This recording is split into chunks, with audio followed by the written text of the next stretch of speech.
Welcome back बच्चों। Part number 3 democratic resurgence में part number 1 में हम लोगों ने बेटा डिस्कस कर लिए थे आपका बैकग्राउंड इमरजेंसी। उन लोगों ने गुजरात और बिहार मूवमेंट कर लिया था। पार्ट नंबर 2 था जयप्रकाश नारायण के ऊपर, और पार्ट नंबर 3 है आपके जो फैक्टर्स हैं, जो कॉजेज हैं, जो रीजन है बेटा आपातकाल लगाने के, वो हम लोग और पढ़ेंगे।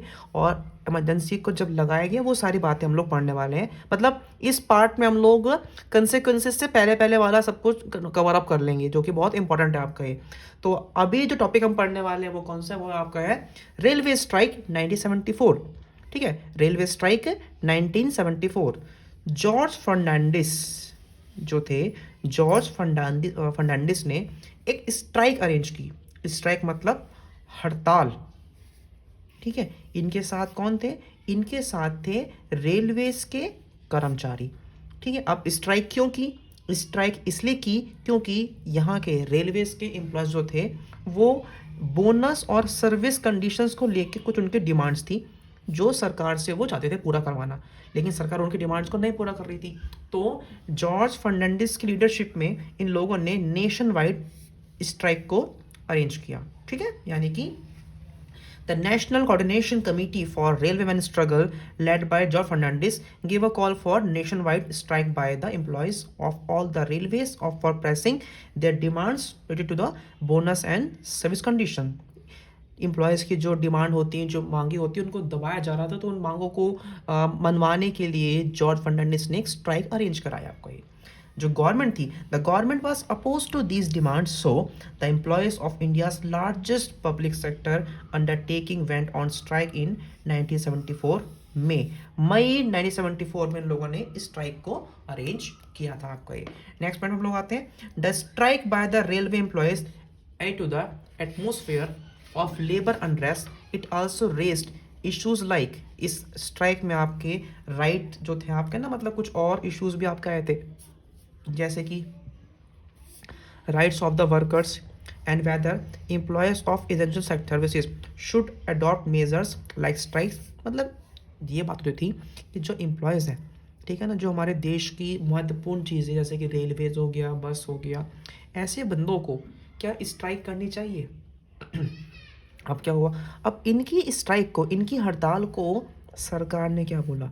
इनकी हड़ताल को सरकार ने बोला इलीगल। क्या बोला? इलीगल। यानी कि उन्होंने बोला कि भैया ये आपकी इलीगल है, आपके ये मतलब सही नहीं है चीज़ को आपका। As the government refuse to concrete the demands of the striking workers, arrested many of the leaders. सरकार ने भाई इलीगल बोल के उन लोगों के, उन लीडर्स को अरेस्ट कर लिया। ठीक है ना, और वहाँ पे उन्होंने, ठीक, the government deploy the territorial army to protect the railway tracks. Railway tracks टूटे ना, इसलिए वहाँ पे उन्होंने आर्मी लगा दी। अल्टीमेटली हुआ क्या? 20 दिन के बाद स्ट्राइक को बंद करना पड़ा, और बिना किसी कॉम्प्रोमाइज़ के सब लोग दोबारा काम पर वापस आ गए। ठीक है, तो एक ये कारण था आपातकाल को लगाने का। इसी के साथ हमारा नेक्स्ट जो आता है कारण, जो कि बड़ा महत्वपूर्ण है, जो कि अकेला ही 4 नंबर में आ सकता है, वो है कन्फ्लिक्ट विद जुडिशरी। क्या है? Conflict with judiciary. यहाँ पे एक तरीके you can study as parliament versus supreme court. Parliament ने 3 डिमांड की, किससे? सुप्रीम कोर्ट से, और तीनों डिमांड का रिस्पांस सुप्रीम कोर्ट ने क्या दिया? नो, नहीं। वो डिमांड्स क्या थी हम लोग ज़रा पढ़ लेते हैं। तो अगर हम लोग डिमांड की बात करें, डिमांड्स में क्या आता है? 3 constitutional issues had emerged. First one is, भाई सरकार, पार्लियामेंट पूछती है सुप्रीम कोर्ट से, पहला पॉइंट क्या पूछती है कि can the parliament abridge fundamental rights. यानी कि जो पार्लियामेंट है, क्या फंडामेंटल राइट्स में थोड़ी सी काट छाट उन्हें थोड़ा सा कम कर सकती है? सुप्रीम कोर्ट ने बोला no, it can not. Next point, ठीक है, डिमांड दूसरी, पार्लियामेंट क्या कहता है? पार्लियामेंट पूछता है, कहता है can the parliament curtail the right to property. क्या पार्लियामेंट राइट टू प्रॉपर्टी को हटा के एक अमेंडमेंट के द्वारा उसको कर सकती है रिमूव? क्या बोला सुप्रीम कोर्ट ने? नो।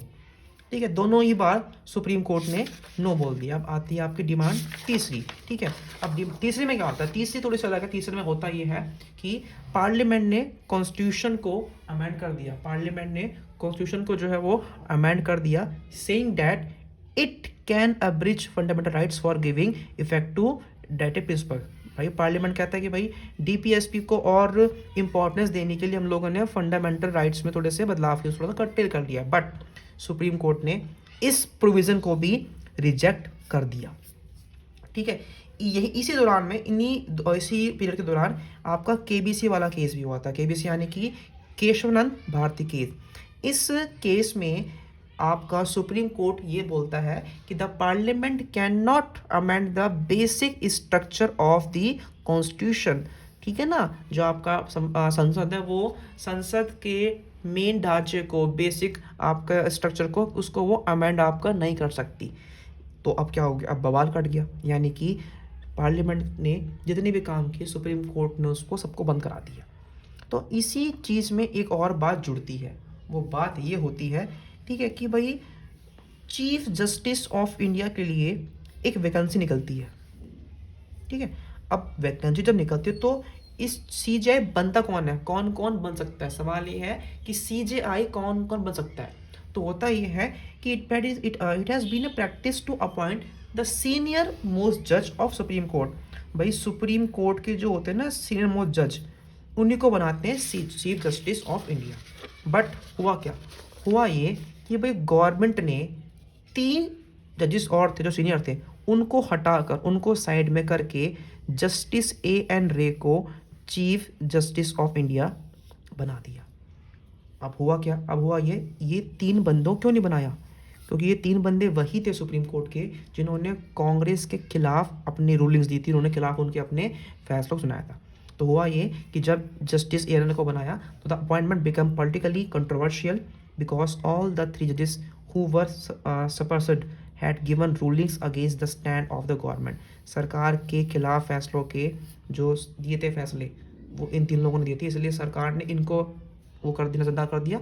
इन्होंने जस्टिस एएन रे को बना दिया सीजेआई ऑफ इंडिया। तो यहाँ पर आपकी ये पॉलिटिक्स जो है वो चल रही थी आपकी ये। अब बहुत तगड़ा कंसेप्ट आने वाला है बच्चों, बिल्कुल तगड़ा कंसेप्ट है, डिक्लेरेशन ऑफ इमरजेंसी। अब इसी के साथ साथ एक बहुत तगड़ी बात होती है, डेट्स रन करना आपको। 12 जून की बात है, 12 जून 1975 को इलाहाबाद हाई कोर्ट के जज कौन थे, जगमोहन लाल सिन्हा, जस्टिस जगमोहन लाल सिन्हा एक बात बोलते हैं। वो बोलते हैं कि भाई इंदिरा गांधी के 1971 के जो इलेक्शंस थे वो क्या थे, वो थे आपके इनवैलिड, यानी कि वो अवैध है। अब उन्होंने ऐसा ऑर्डर क्यों दिया, उन्होंने ऐसा ऑर्डर क्यों दिया, उन्होंने ऐसा ऑर्डर इसलिए दिया क्योंकि हुआ यह था कि एक इलेक्शन पटिशन फाइल हुई थी। किसने की थी, राज नारायण। अब सवाल आता है कि ये बंदा कौन था। ये नारायण बंदे वो थे, ये अंकल जी वो थे जिन्होंने कांग्रेस की लीड यानी कि इंदिरा गांधी के खिलाफ इलेक्शंस लड़े थे 1971 में, यानी कि he was a socialist leader and a candidate who had contested against her in 1971। Indira Gandhi के खिलाफ जो है कौन खड़े थे, इनके खिलाफ खड़े थे राज नारायण, और इन्होंने उनके खिलाफ एक इलेक्शन पटिशन फाइल की, जिस पटिशन का रिजल्ट ये आया कि जगमोहन लाल कहते हैं कि भाई क्या कहते हैं कि भाई इंदिरा गांधी के चुनाव क्या है, अवैध है, इलीगल है, इनवैलिड है आपका ये। ठीक है, अब क्यों है ऐसा, क्यों हुआ ऐसा, इसलिए हुआ क्योंकि राजनारायण बोलते हैं कि भाई इंदिरा गांधी ने क्या किया है, she had used the services of government servants in her election campaign. भाई इलेक्शन के कैंपेन में हुआ क्या है, इलेक्शन के कैंपेन में इंदिरा गांधी ने अपनी सर्विस को यूज़ किया, यानी कि इंदिरा गांधी ने गवर्नमेंट सर्वेंट्स को यूज़ किया, जो कि अलाउड नहीं होता है। अब हुआ क्या, हुआ ये कि इस जजमेंट का जो फैसला था, जो फैसला आया था ये, इसका मतलब क्या था, इसका मतलब ये था कि legally she was no more an MP and therefore could not remain the prime minister. ना तो भाई वो मेंबर ऑफ पार्लियामेंट है और ना वो बन सकती हैं PM unless she was once again elected as MP with 6 month, जब तक उनको 6 महीने के अंदर दोबारा जो उनको वो आपका इलेक्ट ना किया जाए। अब 24 जून की बात करें, 24 जून को सुप्रीम कोर्ट जो है वो इलाहाबाद हाई कोर्ट के फैसले पे ला देती है stay, partial stay on the high court order till her appeal was decided. She could represent MP but could not take part in the proceedings of the Lok Sabha. अब 24 जून के फैसले में ये सामने आता है कि एमपी तो हैं कौन, इंदिरा गांधी एमपी तो बन रहेंगी, लेकिन वो लोकसभा की मीटिंग्स में, सेशंस में नहीं बैठेंगी। यहाँ तक की कहानी आपके सामने क्लियर हो चुकी है। ये था आपका बेसिक कि भैया ये कहानी थी 24 जून तक। अब भाई जैसा कि जयप्रकाश नारायण ने कहा था कि जो मोमेंट है उनका, बिहार मोमेंट है, वो बिहार मोमेंट ना हो के वो एक टोटल रिवॉल्यूशन बनेगा, यानी कि वो पूरे ऑल ओवर इंडिया जाएगा। तो उन्होंने इस बात को सच करवा लिया और अपनी पूरी मंडली के साथ, पूरी टोली के साथ वो दिल्ली के रामलीला मैदान पहुंच जाते हैं 25 जून को, और काफ़ी हंगामा होता है। ठीक है ना। तो अब टॉपिक हमारा नेक्स्ट क्या आ रहा है, crisis and response. Crisis and response यानी कि the opposition political parties led by JP Narayan pressed for Indira Gandhi's resignation and organized a massive demonstration in Delhi Ramlila ground on 25 जून 1975 को दिल्ली में एक सत्याग्रह लॉन्च करते हैं। कौन? जयप्रकाश नारायण। ये इंदिरा गांधी का इस्तीफा मांगने के लिए दिल्ली पहुंचते हैं और ये आर्मी को, पुलिस को और गवर्नमेंट के अदर एम्प्लॉयज़ को बोलते हैं कि भाई सरकार के इलीगल और इमोरल ऑर्डर्स आप लोग एक्सेप्ट ना करें। ठीक है।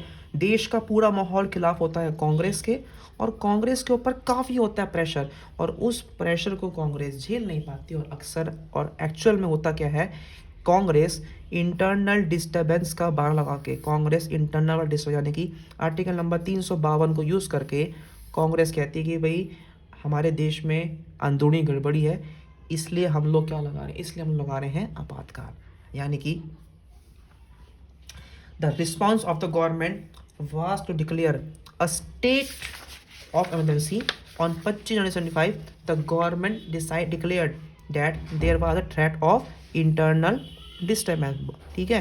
इंदिरा गांधी कहती है कि हमारे देश में क्या, हमारे देश में अंदरूनी गड़बड़ी है जिस कारण से सरकार चला नहीं पा रहे हैं, कुछ उनको काम करने नहीं दे रहा है, और आर्टिकल नंबर 352 के द्वारा हमारे देश में आपातकाल लग जाता है। अब इसमें होता क्या है, इसमें होता यहाँ पे ये है कि इमरजेंसी जो होती है वो लगती है या तो एक्सटर्नल ग्राउंड्स पे या लगती है आपकी वो इंटरनल डिस्टर्बेंस पे आपको ये। ठीक है। नेक्स्ट पॉइंट पे आ जाओ। गवर्नमेंट को होती है कि भैया आपातकाल लगाना, मतलब इमरजेंसी लगाना बहुत ज़रूरी है। क्यों? क्योंकि देश में there at a grave crisis had arisen. ठीक है ना, काफ़ी दिक्कतें इस देश में हो रही हैं, इसलिए मैं लगा रही हूँ आपातकाल। Technically speaking this for within the powers of the government for our constitution provide for some special powers to the government. ठीक है। अब यहाँ पे इस इमरजेंसी की पावर्स जो होती है ना, ये इससे सेंट्रल गवर्नमेंट को कुछ एक्स्ट्रा पावर्स मिल जाती हैं।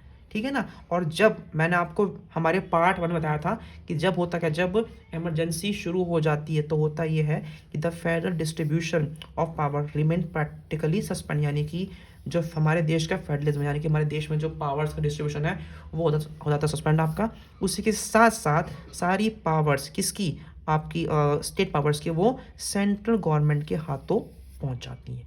Plus the government also gets the power to curtail और रिस्ट्रिक्ट, या तो फंडामेंटल राइट्स हो जाते हैं कर्टेल या वो पूरे ही छीन जाते हैं इमरजेंसी के द्वारा। नेक्स्ट पॉइंट पे हम आते हैं। On the night of 25 June the prime minister recommending the position of emergency to president. यहाँ पे हमारे राष्ट्रपति कौन थे? यहाँ पे राष्ट्रपति थे हमारे फखरुद्दीन अली। ठीक है। इन्होंने उनको बोला कि भाई देश में हालत ख़राब हो रहे हैं तो आप हमारे देश में आपातकाल लगा दो, और आपातकाल से लग जाता है। आधी रात को जितने भी होते न्यूज़पेपर्स उनकी बिजली कट जाता कि वो छापना, कुछ भी छाप नहीं सके। In the early morning a large number of leaders and workers of the opposition parties were arrested. सबको धर लिया होता है, सब लीडर्स को पकड़ के जेल में डाल दिया होता है। ठीक है। जेपी नारायण को भी, सबको कांग्रेस को देती है अरेस्ट। और next point, the cabinet was inform about it at a special meeting at 6 AM on 26 June after all this had taken place. 26 तारीख को पता लगता सबको कि भाई सबके लिए एक मीटिंग होती है और सबको बैठा के सब कुछ समझाया जाता है। ये इमरजेंसी का चैप्टर हम लोग पढ़ रहे हैं। आई थिंक आपको यहाँ तक समझ में आ गया हो। अब इसके बाद क्या होता है, कॉन्सिक्वेंसेस क्या थे, क्या आपातकाल ज़रूरी था, क्या नेसेसरी थे, उसके हम लोग पढ़ेंगे अपनी नेक्स्ट वीडियो में। आज के लिए सिर्फ 3 पार्ट्स काफ़ी हैं। मिलते हैं आप सभी से अपनी नेक्स्ट वीडियो में।